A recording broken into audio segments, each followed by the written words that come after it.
주님 앞에 간절히 기도하옵나는 것은 우리에게 거룩한 영을 부어주셔서 더러움의 영들이 떠나가게 하시고 성령의 능력이 우리에게 임하셔서 터치전들을 통해서 능력받고 복음 증거하는, 죽어가는 영혼을 살리는, 구원하는 역사들이 있게 하여 주옵소서.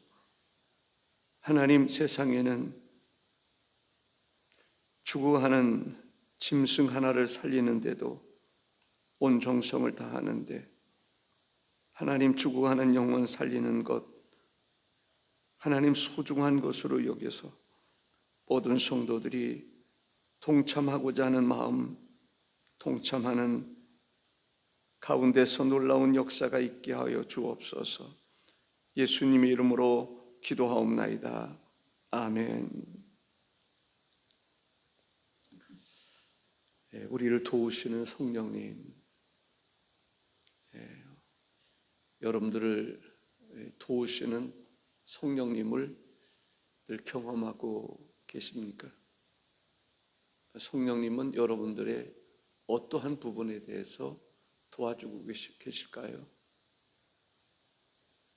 실제적인 성령님의 도우심을 느끼며 살아가는 사람들, 그런 사람들이 있다면 한번 손 들어볼까요?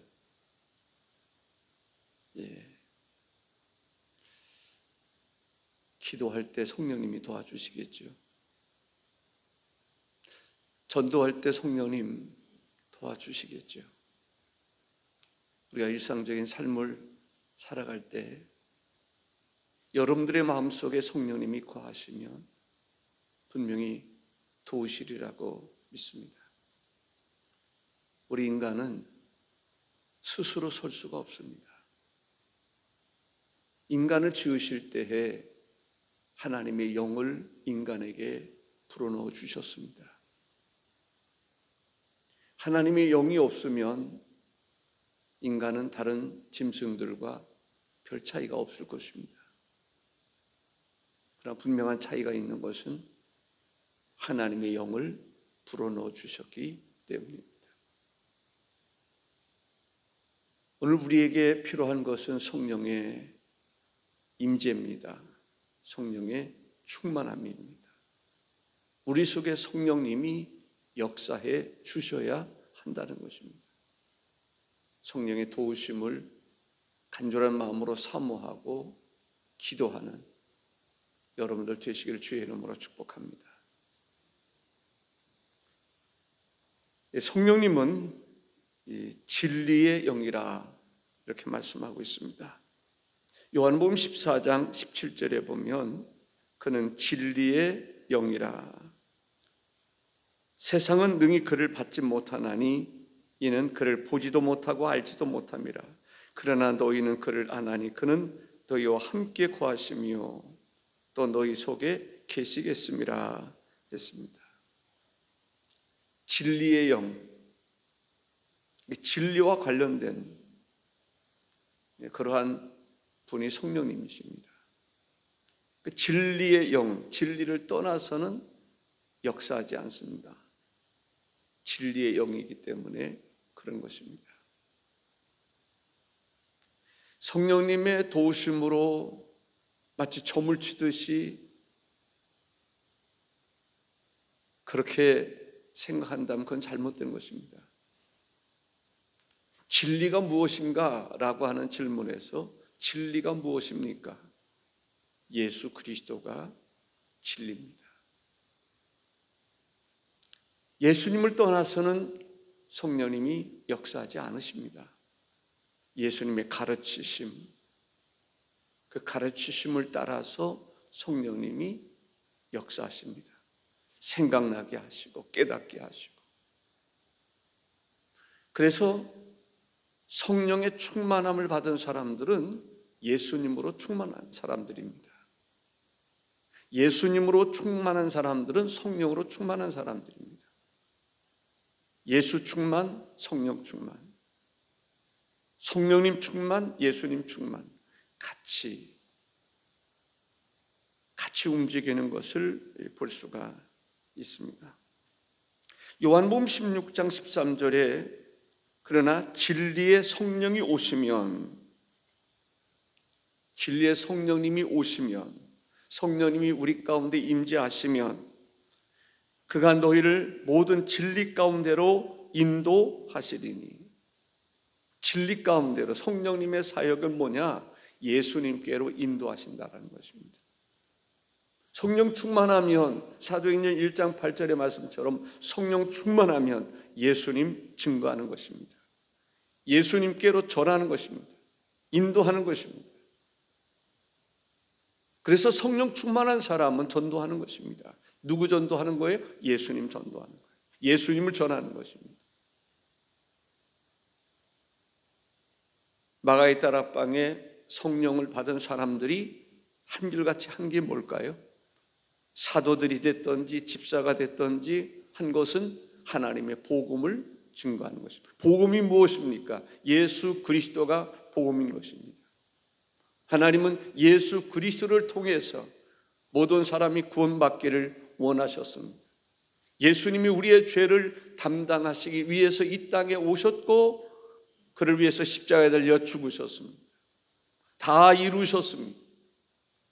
지금도 그 일을 하시는데 성령으로 말미암아 그 일을 하게 하시는 것을 볼 수가 있습니다. 성령님이 오시면 그가 너희를 모든 진리 가운데로 인도하시리니, 주님께로 인도하신다라고 하는 것입니다. 그가 스스로 말하지 않고 오직 들은 것을 말하며 장래일을 너에게 알리시리라 했습니다. 장래일을 알리시리라. 장래일은 미래를 점치는 것이라고 말할 수가 없습니다. 미래를 점치는 것이 장래일을 말하는 것이 아니라 예수 그리스도를 통해서 하나님의 나라를 이루는 것을 말하는 것입니다. 성령님은 예수 그리스도를 통해서 하나님의 나라가 이루어질 것에 대해서 말씀하시는 것을 보게 됩니다. 증거하게 되는 것을 보게 됩니다. 가르치는 것을 볼 수가 있습니다. 성령님은 진리의 영이십니다. 진리가 무엇입니까? 예수 그리스도가 진리입니다. 예수 그리스도를 통해서 하나님의 나라가 이루어질 것에 대해서 성령님은 증거하고 가르치시는 것을 보게 됩니다. 우리는 도전받아야 됩니다. 성령으로 충만한 사람으로서 예수님을 전할 수 있어야 됩니다. 예수님을 가르칠 수 있어야 됩니다. 예수님께로 인도할 수 있어야 됩니다. 예수 그리스도를 통해서 이루어지는 하나님의 나라를 전할 수 있어야 됩니다. 천국 복음을 전할 수 있어야 됩니다.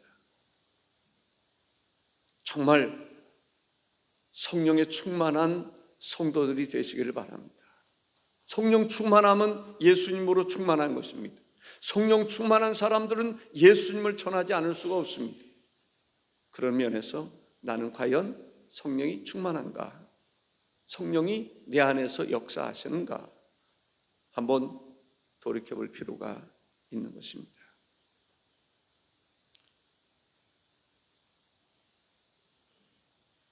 질문을 던지는 거죠. 정말 내 안에 성령이 충만한가? 성령님이 계시는가? 뭐하고 계시는가? 말씀을 통해서 비춰볼 때 내 안에 성령님의 역사가 있는가? 나는 성령의 임재와 역사를 위해서 기도하고 있는가? 진정으로 사모하고 있는가? 정말 성령님이 내 안에서 무슨 일을 하고 계시는가? 잠잠한 것은 아닌가? 내 영혼이 죽어 있는 것은 아닌가? 하는 생각을 우리가 가져보자는 것입니다. 아멘이십니까? 저는 누구든지 설교를 할 때에 사람들이 여러분의 눈을 지켜봅니다. 입술을 지켜봅니다. 마음을 꿰뚫어 보려고 합니다. 영적으로 깨어있는 사람은 말씀을 받을 때 눈빛이 다른 것입니다. 아멘으로 받아들이는 것을 보게 됩니다. 그런데 영적으로 죽어 있는 사람은 그게 힘들 것 같아요. 어려울 것 같아요. 나는 과연 내 안에 성령님으로 말미암아 하나님의 복음을 증거할 때 그 복음을 아멘으로 받아들이는가, 예수 그리스도를 아멘으로 받아들이는가, 우리 속에 성령님이 운행하시면, 역사하시면 그게 이루어진다는 거예요. 하나님의 예수 그리스도의 복음을 증거할 때 여러분들 속에 성령님이 계시면 반응하게 되는 것입니다.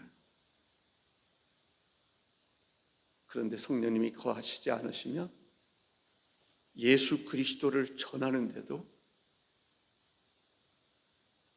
눈빛이 변화가 없습니다. 입술에 아멘이 없습니다. 마음에 감동이 없습니다. 성령님의 역사에 움직이지 않기 때문에 그런 것입니다. 성령님께서 하시는 것을 보면 하나님의 그 예수 그리스도의 영광을 드러내는 것입니다. 성령으로 충만한 사람은 예수 그리스도의 영광을 드러내는 것입니다. 그런 얘기 하죠. 솔리데오 글로리아라고. 모든 영광을 주님께.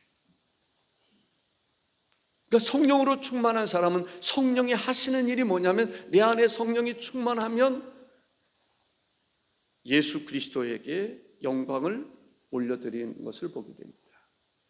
예수 그리스도의 사역은 하나님께 영광을 올려드리는 것입니다. 성령님의 사역은 예수님께 영광을 올려드리는 것입니다.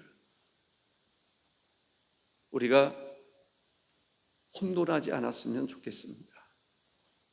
예수 그리스도의 사역은 하나님의 기름 부으심을 받은 자로서 하나님의 뜻을 이루는 데 초점을 맞추는 것을 보게 됩니다.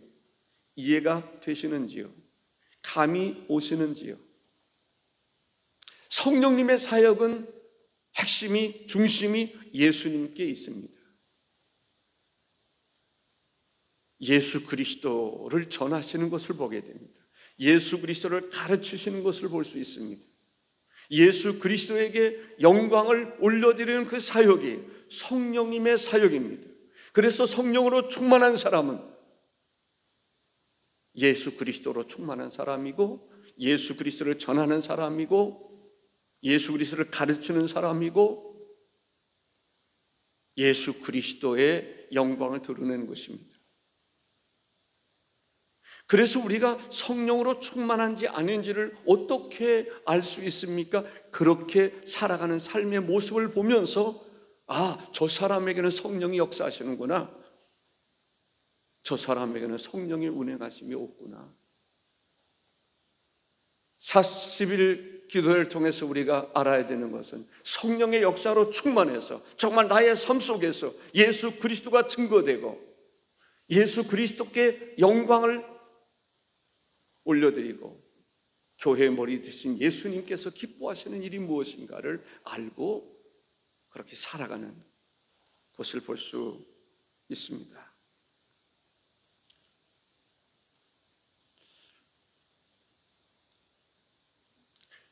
우리가 예수님, 하나님, 성령님 다 한 분이시죠. 그럼에도 불구하고 하시는 일들을 보면 구분되어 있음을 보게 됩니다. 예를 들어서 우리가 기도를 하지 않습니까? 성경의 기도에 대해서 가르칠 때 뭐라고 말씀하시죠? 기도의 대상이 누굽니까? 하나님이십니다. 예수님께 기도할 수도 있습니다. 그러나 어쩌다 한번 기도하는 것이지 예수님께 기도합니다, 그렇게 하는 것은 기본이 좀 안 돼 있는 사람입니다. 기도는 하나님께 합니다. 누구의 이름으로 합니까? 예수 그리스도의 이름으로 합니다. 누구의 도움으로 하는 것입니까? 성령님의 도우심으로 하는 것입니다. 잘 배우면 언제 어느 때든지 바로 그러한 질서 있는 기도를 할 수 있습니다. 예수 그리스도의 이름으로 기도합니다. 예수 그리스도가 하시는 일이 뭘까요? 하나님께 영광을 올려드리는 것이다라고 말씀을 드렸는데, 그러면 예수 그리스도의 이름으로 기도할 때 기도의 내용은 하나님께 영광을 올려드리는 그런 기도가 포함되어야 한다라고 믿는 것입니다. 성령님은 우리의 연약함을 도우시는 분이십니다.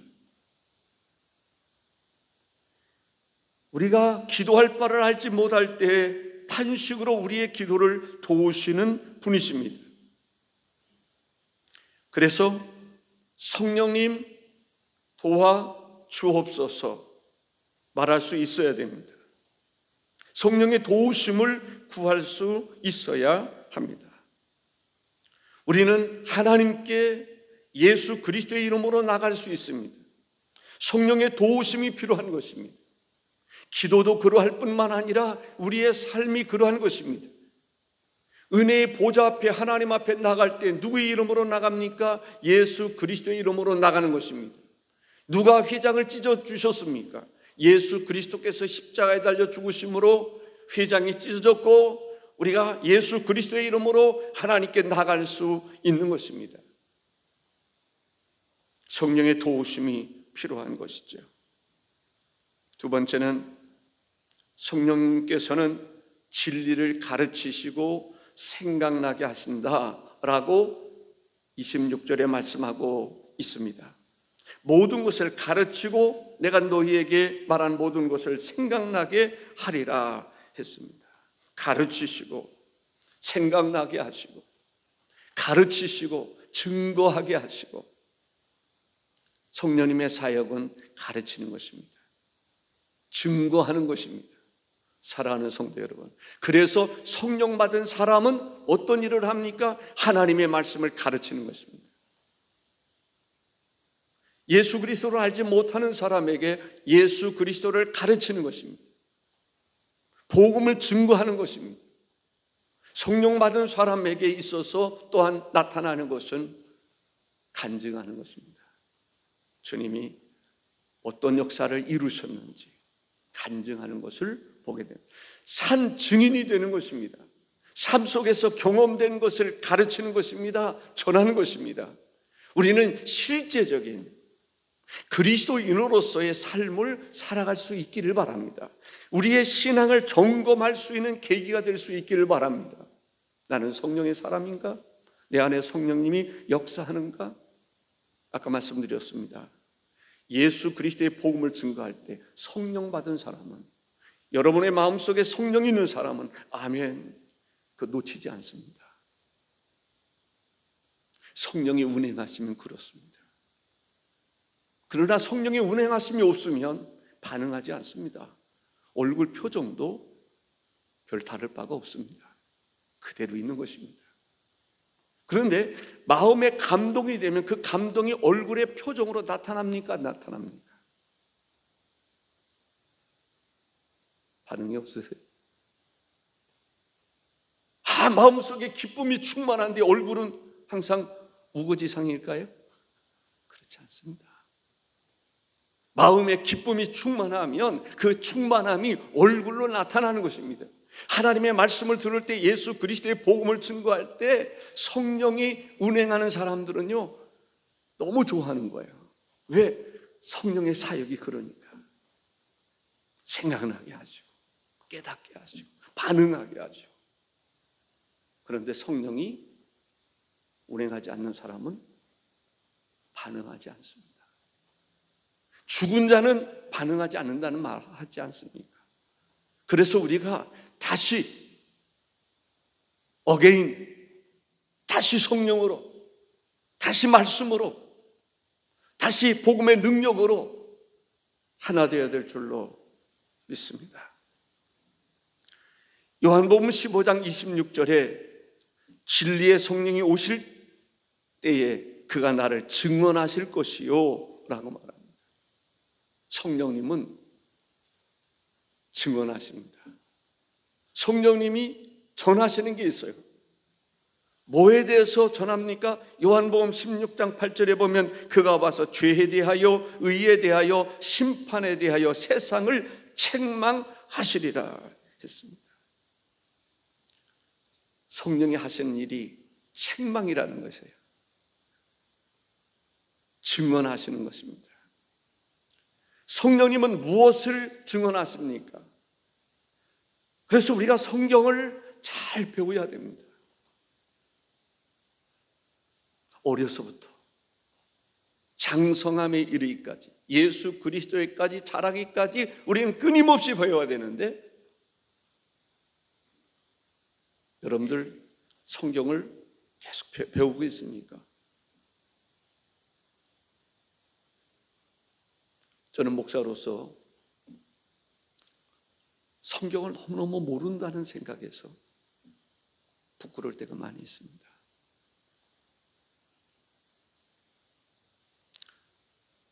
나름대로 열심히 배우려고 하지만 그럼에도 불구하고 성경의 깊이는 다 측량할 수가 없습니다. 배워도 또 그렇습니다. 근데 여러분들 얼마나 배우십니까?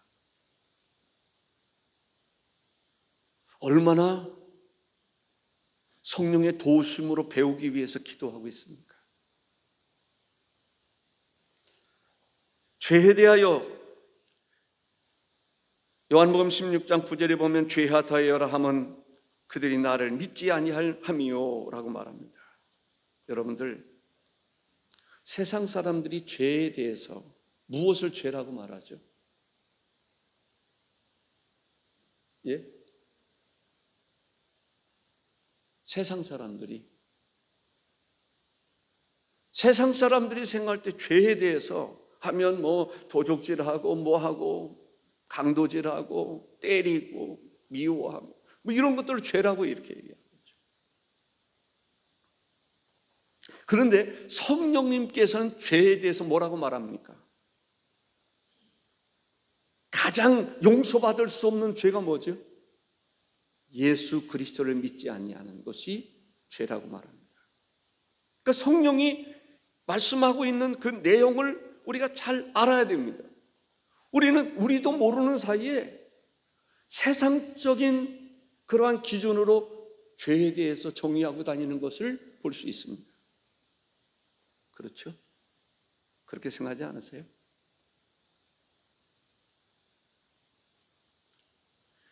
성령의 그 감동과 역사 속에서 성령이 죄를 뭐라고 이해하는지를 알아야 되고 그것을 중점적으로 우리가 생각해야 되는데, 성령의 그러한 역사가 별로 보이지 않고 세상적인 기준으로 죄를 정의할 때가 있다는 거죠. 그런 사람들이 있는 거예요.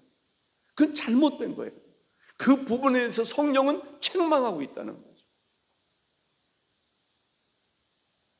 세상에서 가장 용서받을 수 없는, 성령이 용서받을 수 없는 죄에 대해서 말하는데 그 죄는 뭐예요? 예수 그리스도의 생명이 없는 것입니다.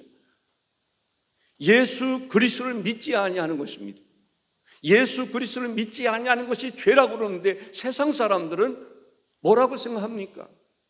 아니, 세상에서 이야기하기보다는 예수 믿는다고 하는 사람들, 그 사람들조차도 죄에 대해서 정말 예수 그리스도를 믿지 아니하는 것을 죄라고 생각하지 아니하고 도덕적인 그런 차원에서 죄를 이야기할 때가 있지 않느냐는 거죠. 그것도 물론 죄일 수 있습니다. 그러나 주님은 그러한 죄는 다 십자가에서 용서해 주시는 것입니다. 예수 그리스도를 믿을 때. 그러나 성령께서 죄에 대해서 얘기합니다. 예수 그리스도를 믿지 아니하는 것, 그것은 용서받을 수 없는 죄라. 그러니까 성령이 어떤 분인가를 우리가 성경을 볼 때 성령의 감동을 받은 사람들이 성경 공부를, 성경을 기록할 만큼 많은 것을 알지 못했습니다. 배우지 못했습니다. 그런데도 성령의 역사로 인해서 하나님의 말씀을 기록할 수 있게 되었다는 거죠. 그러한 성령의 임재를 우리가 경험해야 되는 것입니다. 성령님께서는 의에 대해서 책망하십니다.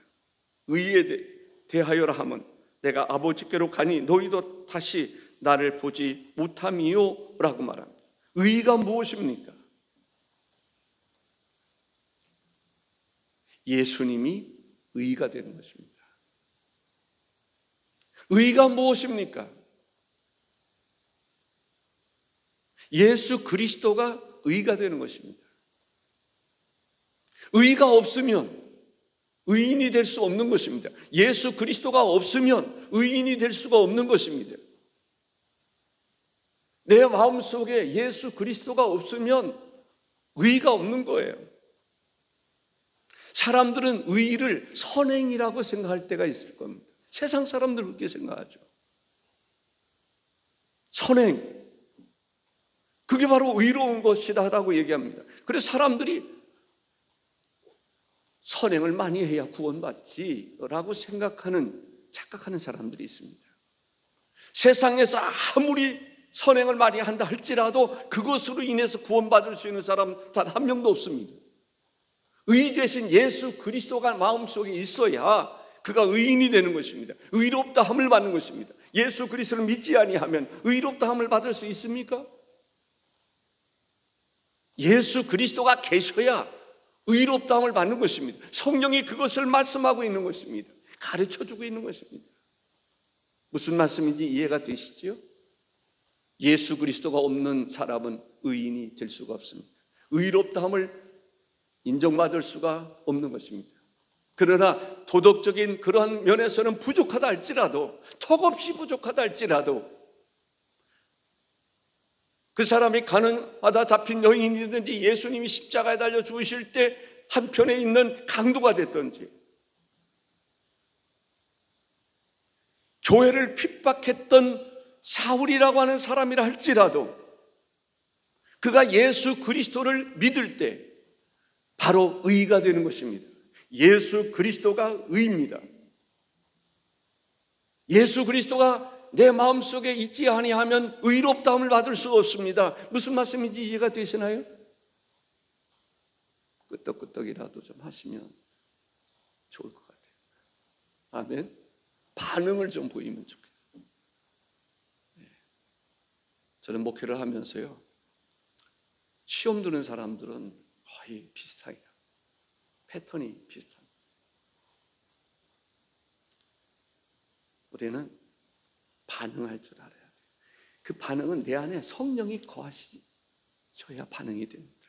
성령이 충만하면 예수 그리스도의 복음을 증거할 때 아멘, 아멘 반응을 합니다.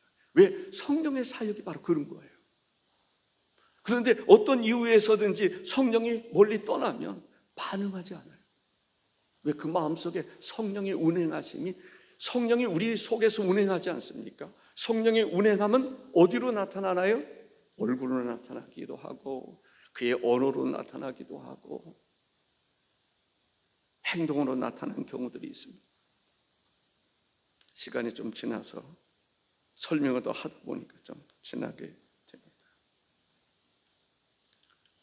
네, 세상에 그 어떤 선행도 하나님이 보실 때는 의에 이를 수 없는 것입니다.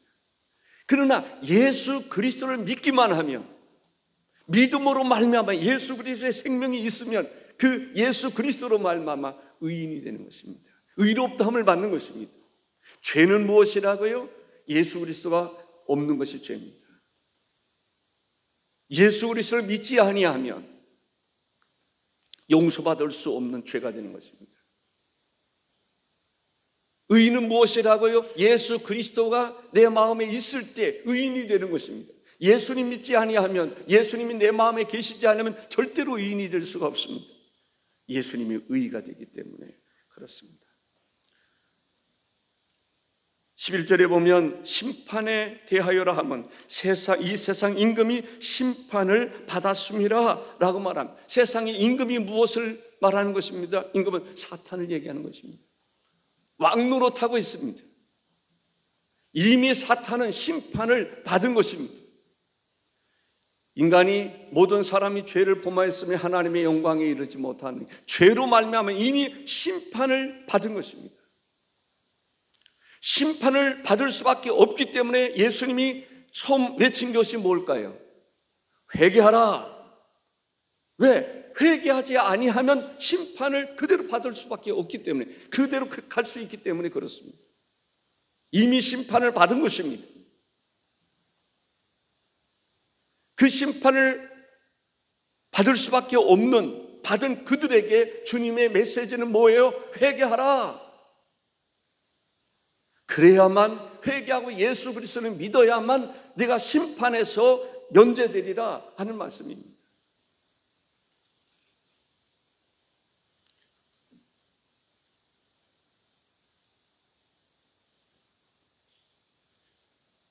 한 가지 말씀드리고 마치겠습니다.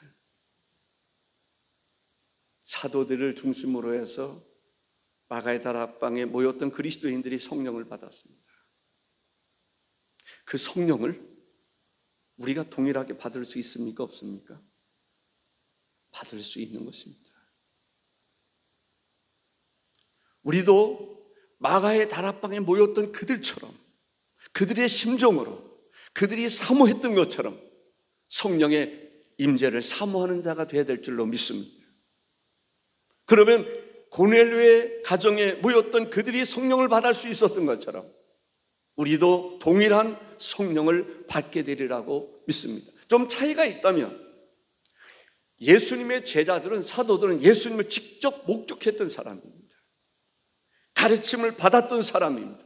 예수님과 동행했던 사람입니다. 우리는 성경을 보고 믿는 사람들입니다. 성령 체험을 할 때 사도들이 성령 체험하는 것이 훨씬 더 쉽겠지요. 그러나 우리들도 동일하게 사모하는 마음을 가질 때 가르침을 받아야 돼요. 초대교회는 사도의 가르침을 받았습니다. 지금은 누구의 가르침을 받을 수 있어야 할까요? 교회 지도자의 가르침을 받아야 되는 것입니다. 섰다는 자는 넘어질까 조심하라. 그런데 가르침을 잘 안 받는 사람들은 어떤 사람들일까요? 예수님 시대에 가르침을 받지 아니하는 사람들은 오히려 사두개파 사람이나 바리새파 사람들이었음을 보게 됩니다. 지금도 신앙생활을 처음 하는 사람들은 가르침을 받을 때 잘 받는 경우들이 있어요. 그런데 좀 더 뭔가 안다고 생각하는 사람들이 가르침을 잘 안 받는, 제 소견에 옳은 대로 기준을 자기에게 맞추려는 경향이 있습니다. 회개하셔야 됩니다. 옥토와 같은 마음이 되어야 됩니다. 아까도 말씀드렸던 것처럼 교회 지도자들도 계속 배워야 됩니다. 그럼 평신도들은 어떨까요? 더 열심히 배워야 됩니다. 배우지 않으면 성경이 기준이 되지 아니하고 자기가 아는 것이 기준이 됩니다. 무서운 거죠. 우리는 성령의 도우심으로 인해서 겸손히 주 앞에 나올 줄도 알고, 성령이 무엇을 중점적으로 역사하시는가 감동도 받고 은혜도 체험하는 40일 동안 집중해서 여러분들이 배우고 가르침을 받고자 하면 성령님의 놀라운 역사가 여러분의 삶을 풍요롭게 하실 줄로 믿습니다. 그 하나님 한번 만나보십시다. 예수 그리스도 한번 만나보십시다. 성령님 체험해 보십시다. 그래서 하나님과 그의 아들 예수 그리스도와 성령으로 말미암아 내 인생이 변화되고 교회가 여러분들 여호수아와 갈렙과 같은 신앙 가지면 좋겠습니다. 여호수아와 갈렙. 하나님과 나와 우리와 함께 하시면 누구의 도움을 필요로 하지 않습니다. 얼마든지 역사하실 수 있는 분이 하나님이십니다. 하나님이 찾으시는 그 사람 여러분 되시기를 주의 이름으로 축복합니다. 기도하겠습니다. 하나님이 찾으시는 그 사람 되기를 원하는 사람은 두 손을 들고 기도하시기를 바랍니다. 전능하신 주 하나님 아버지, 오늘은 성령님의 임재 가운데 이루어지는 사역을 말씀드렸습니다. 성령님의 사역은 예수 그리스도의 사역과 예수 그리스도가 어떤 분인가에 대해서 성령님이 감동을 주셔서 성경도 기록하게 하시고 가르치기도 하시고 증거하기도 하시고 또 우리에게 성령이 임재하셔서 간증하게도 하시는 것을 볼 수가 있나이다. 이 시간 하나님의 성령의 기름 부으심을 원하며 주님께서 찾으시는 그 사람 되기를 원하여 두 손을 든 사람들이 있습니다. 주여, 그 손 잡아 주시고 은혜의 풍성함을 더해 주시기를 원합니다. 하나님, 순종했습니다. 두 손을 들었습니다. 주의 영이 그의 심령 가운데 함께 하심으로 인하여 정말 하나님의 성령의 감동과 역사로 인하여 뜨거운 마음으로 살아가게 하시고 그 능력으로 살아가게 하여 주시옵소서. 주여, 순종하는 마음으로 들었습니다. 주님, 역사하여 주옵소서. 역사하여 주옵소서. 성령의 불이 임하여 주시옵소서. 성령의 능력이 임하여 주시옵소서. 내 심령이 성령님의 위임함으로 말미암아 성령의 감동을 따라서 우리가 움직일 수 있는 저희들이 되게 하여 주옵소서. 주여, 40일 우리 하나님 기억하여 주옵소서. 역사하여 주옵소서. 축복하여 주옵소서. 성령의 바람이, 성령의 불같은 역사가 우리 가운데 일어나서 성령의 감동을 따라서 하나님 복음을 증거할 때마다 성령의 놀라운 역사가 일어나게 하여 주옵소서. 일어날지어다. 주여, 역사하여 주옵소서. 예수님의 이름으로 기도하옵나이다. 아멘. 하늘에 계신 우리 아버지,